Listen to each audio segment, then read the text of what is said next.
Um, Today was another install, a lot more red zone work um, than we've run. Any questions on practice? Sean, how far along at this point are you in the install? I would say probably halfway with regards to categories. So we've been in the base first and second down, third down, red zone. We've got 2-minute short yardage goal line coming. We've got probably 5 more true install days, and I would say we're 4 installs in which we try to dedicate at least 2 days to each install. And so a rookie at this point, how many times all the way? This will be the third time. You know, we had this in the spring in the rookies, so this is kind of the third time we've been in this red zone install, and that's the idea about repeating it. And obviously you have more practice time now than you have in the spring. So in the spring, today's day 4 install would be a little reduced. There'd be certain things we'd just hold on because we don't have enough time in the OTA like we do here. But you get the base, 75% of it. How'd you like the red zone work you saw? I thought offensively we were better today. Defensively, not as good. And listen, tomorrow will be on the same installation. We'll work more red zone, but I thought, each practice goes back and forth that way. But I thought overall, offensively, there were a lot of good things. Defensively, we've got to be better. What kind of effect? That's listen, that is Boudreaux Sports from Lafayette, Louisiana. I have to put that plug in. It's basically a cool truck. And so instead of that 10 at 67 degrees, that truck's at 25 degrees. So there are periods of practice, and today wasn't a real hot one, but where we can get a position group in there to cool their core body temperature around, down.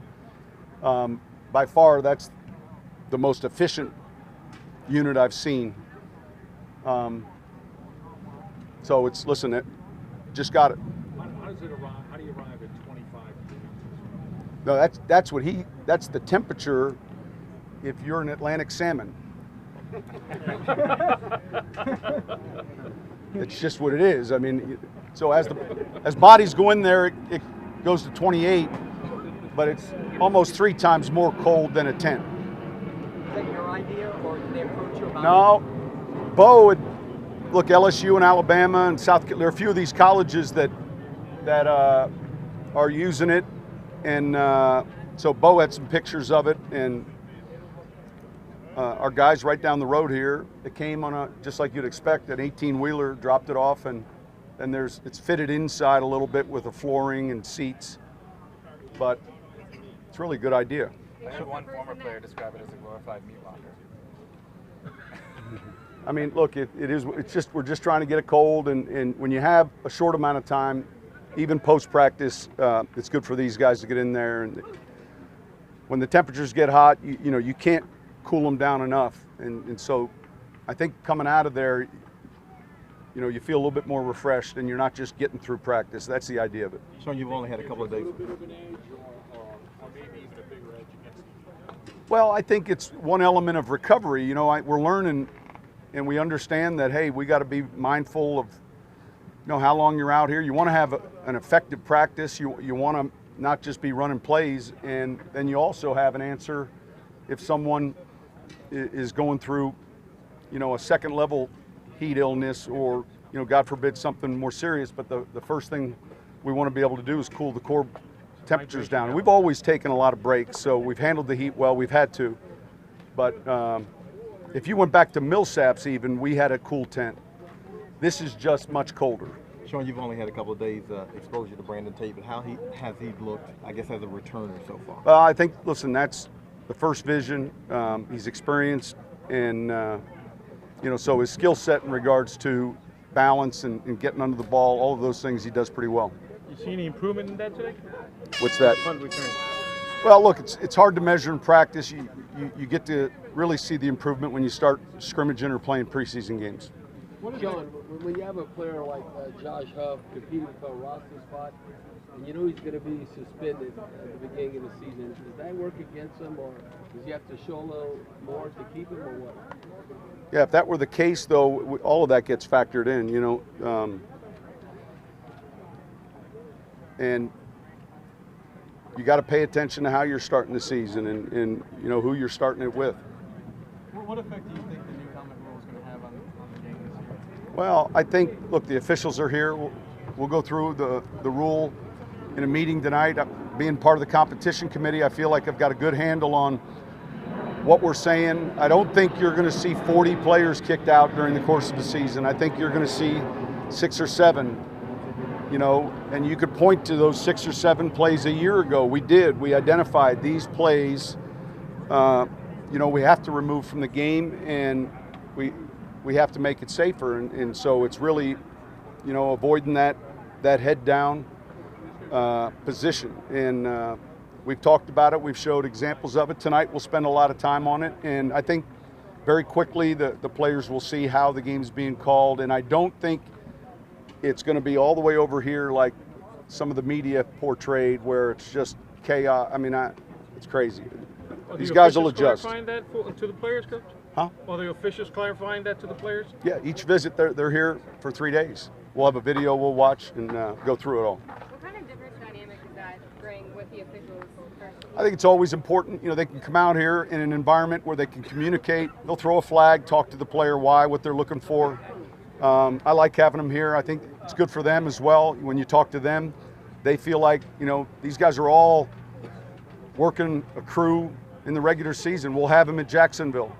So they too want to practice and get ready. I think it's really good. Coach, when you have the offense struggle for a couple of days, and behind the scenes an offense that's not used to struggling out here, see a little extra motivation, a little more fired up than usual? I think it's pretty common in training camp. I mean, it's pretty common for that to kind of go up and down. And I don't think it's anything unusual. I mean, I think it's happened in every training camp, you know, where you hope that it's not one unit just every day. You hope there's an ebb and flow to it that goes back and forth, and today it kind of went back, you know, in their direction. It almost seems like Drew thrives after days like that, like he comes back even better. Well, look, that's the competitive nature you hope that exists within everyone of let's make these corrections and let's get ready to go. There is a mindset to a successful practice, and there's a lot to learn from one that isn't successful. You know, part of what we're doing here for a month is fine-tuning, making corrections, finding solutions, and well, in order to do that, there's going to be not only success, but there's going to be failure. Why are you about Mike Westhoff, Coach, and what he's meant? And you know, here's a guy who has obviously some physical things that he has to overcome, but he's still out here coaching, and the guy's kind of a legend in the league. Yeah, listen, he's been a great addition for us. He went through a significant surgery this past offseason. You know, when you have a surgery and the crew has to clock out 12 hours in and you're still in the surgery, that's a long surgery. And so it's great to have him here. There's a level of expertise he has and confidence, and I think you see it, you know, with the players, and he, Brad, and Kevin, those guys have done a good job, and we just finished meeting on it last night. You know, you score a special teams touchdown and you win 72% of your games. So, you know, that's an area we're spending a lot of time on, and he's done a great job. What are some of the reasons you're comfortable when you look at Floyd's production in Minnesota last year? Why would you be comfortable that that's not necessarily indicative of what he has? Well, listen, we got time to look at them, right? We have 90 players. You know, we're not sitting here at 53, and I want to see him get his weight down. He's too heavy right now. But I think I know what he can be, and that's the cool thing about coaching is when you get somebody and you feel like you can make a difference. You know, it's easy to take a veteran that knows how to do everything the right way, but listen, if I'm as excited about his progress, then he, you know, he can be as well, and I think he's got a shot to be. Sean, we talked to Terran Armstead yesterday. He was talking about kind of ragdolling Marcus Davenport a few times. Have you talked to him, or you want a young kid to go through that learning process? Hey, absolutely. You know, it happens every year in our league. You go from UT San Antonio, and now you're rushing against Teron Armstead. And we all, as youth, got better when we played up. You know, if you're just playing at a competition level that's equal or below your skill set, then it's hard to sharpen that edge. So with a young player like Marcus, I think it's those are great reps. You know, and Teron can talk to him about, hey, this doesn't give me any trouble at all. So that's part of the learning curve, and you know, when he can start rushing effectively against Teron, then he's probably going to be able to have that confidence each week, regardless of who he sees. But I think it's outstanding. You don't worry about him losing confidence, you know? No, we'll work rotation, and he's had plays and good plays, and you know, there's no light at the end of the tunnel, but he sees glimpses of it, and that's the good thing. So he's learning. Sean, how about the flip side? Teron Armstead didn't see the light healthy. at the end of the tunnel for a while. He's doing what's good to have him. Look, I said it the other day. He's not rehabbing. He was training, and when you do that and you come out on the land, you know, the guys that have been injured and not been really on the ground, you can be on a treadmill and a bike, but it's different when you're actually on the ground playing. So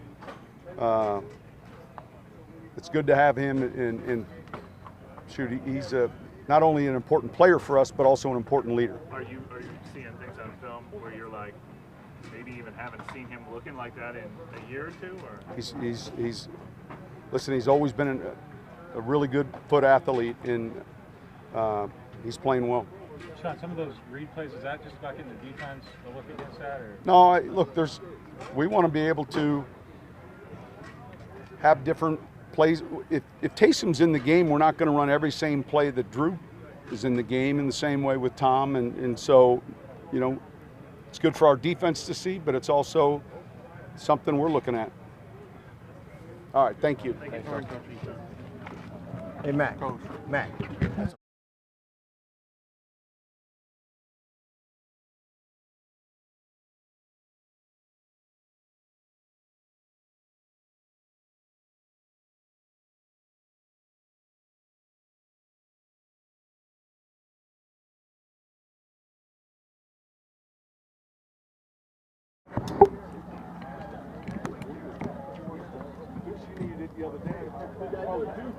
Hey, real quick, I don't want to interrupt, but Deuce is going to be required to go into cold trouble.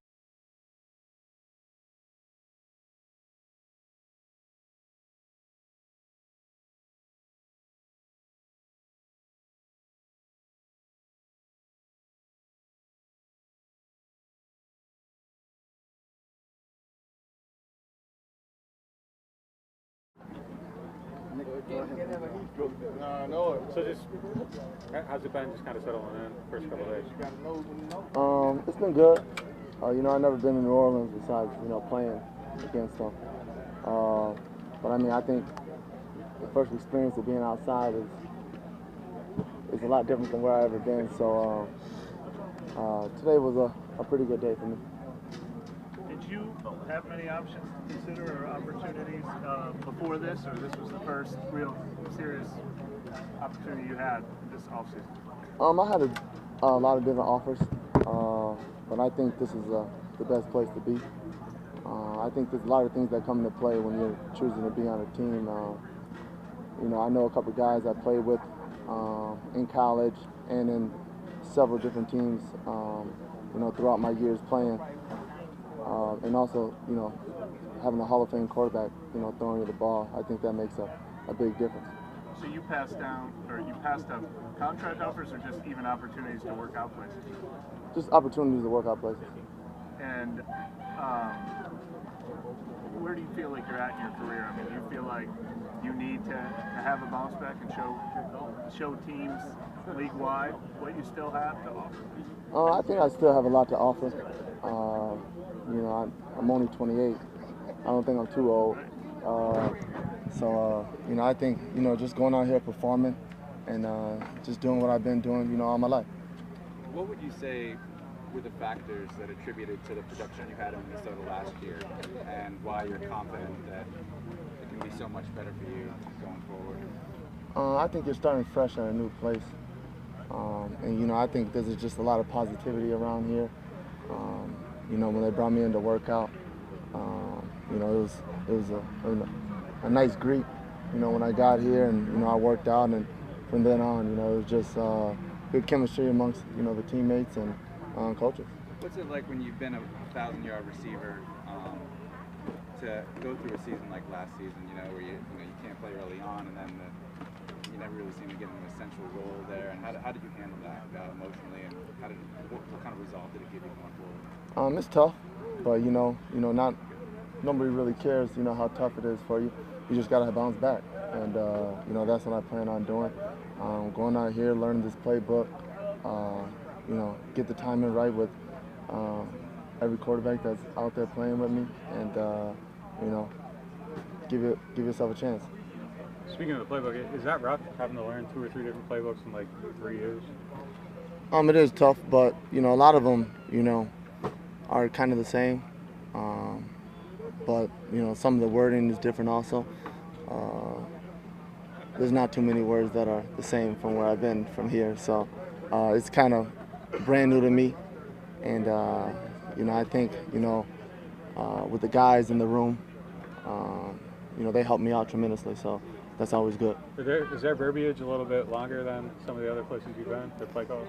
I think they all have long verbiage, but it's just, there might be a route concept that's totally different name than what you've been hearing, basically all your life. So you just got to remember that, right here, right now, and you can't go back on the past of what they ran. It seems like the ability for these teams to win championships is big for the places you've signed: Arizona, New England, Minnesota last year, and now. Is that fair to say? That's pretty much the top of your list.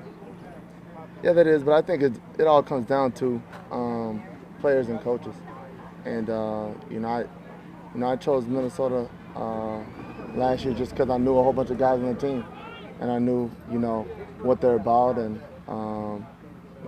playing with Kyle Rudolph in college, it's something that I think in my life that I wanted to be around, guys that were closer to me, and then just picking here, a great team, great coach, and guys that I've been knowing for a decade. So it's always good to go on a team and have guys that you already know. It makes a lot of things more smooth. So being in successful locker rooms like that the last 3 years, what are the commonalities behind the scenes? What locker room wise? What makes those locker rooms and those teams so successful? No one's individual. They all have one common goal. That's to win a championship, whether you fall short or not. I think the teams that I've been on so far is, their main goal is to make it to the Super Bowl and win the Super Bowl. Do you have any specific ideas about why it didn't go as well as you hoped in Minnesota, or is it just a general kind of thing, or it wasn't the right fit? Or? I have no idea. Nope. Who's your favorite Notre Dame linebacker?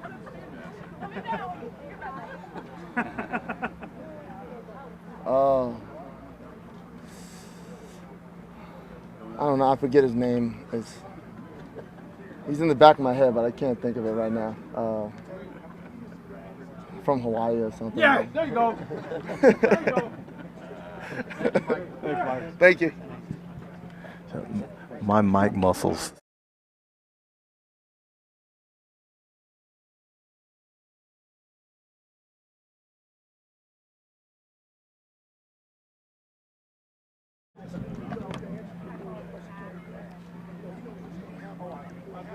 Hey, what's going to come up? I saw you in a little tussle out there with DeMario. That was you, right? No, actually it was one of the other guys. I kind of just jumped in and tried to help out. Oh, you did? Yeah. Words exchange, that kind of stuff? Nothing yeah, major? and the practice. A couple, people were tired, so it's been hot. What's that line unit like, man? I mean, it's obviously they're very experienced, been together for a while. Seems like a lot of chemistry. Yeah. I mean, these are great guys here. I just got here 2 days ago, and everyone's been kind of good and welcomed me in. Been watching a lot of guys play ball for a long time on this line, and Max, really good guy, been around for a while, kind of leader of the group, and there's a couple other guys that when I got in the league, you know, I grew up watching, and you know, it's good. You got young guys paired with older guys, you know, gel as well. Everyone's working hard, so glad to be here. Is it easy to jump into a situation like that, a tight-knit group like that, or does it make it a little harder? No, I think it was easy because they're real welcoming. You know, everyone's asking questions, you know, where you've been, how many years you've been in, got any kids, family, so it's been good. Now, it's always good to get an opportunity, but how hard is it to come to the party late, I guess, in terms of reps and catching up that way? Yeah, I mean, this is my 7th season, so I mean, I've, you know, been in it for a little bit of a while and known some schemes, been to 2 places so far, and you know, you see a couple different playbooks, so you see your third one, and it's kind of like, all right, I know that play out from the other place, so it's not too bad that way. The coach has done a good job kind of breaking me in yesterday, you know, not throwing me in the fire right away, give me 2 reps here and there. Then today they kind of let me go. So it's more of a verbiage thing than anything? Yeah, kind of learning their, you know, calls, like the center and the guard working together, guard tackle working together, those little calls, just trying to learn right now. You been inside that locker room? Yeah, that thing's awesome. I've never seen something like that. That was pretty cool. They said it's like the cryo. If you sit in there for 10 minutes, that's what it equals. 25 degrees. Yeah, that's pretty cool. Does that work for you guys? Is that something that actually helps you out? Yeah, I mean, I've never done something like that, and it kind of like rejuvenates you halfway through practice, kind of gives you a little pep in your step. That's what I felt like. More than that one? More than this? I don't know if you were in that one since you've been here. No, this is my first outside practice. Thanks. Appreciate it. Thanks, Don.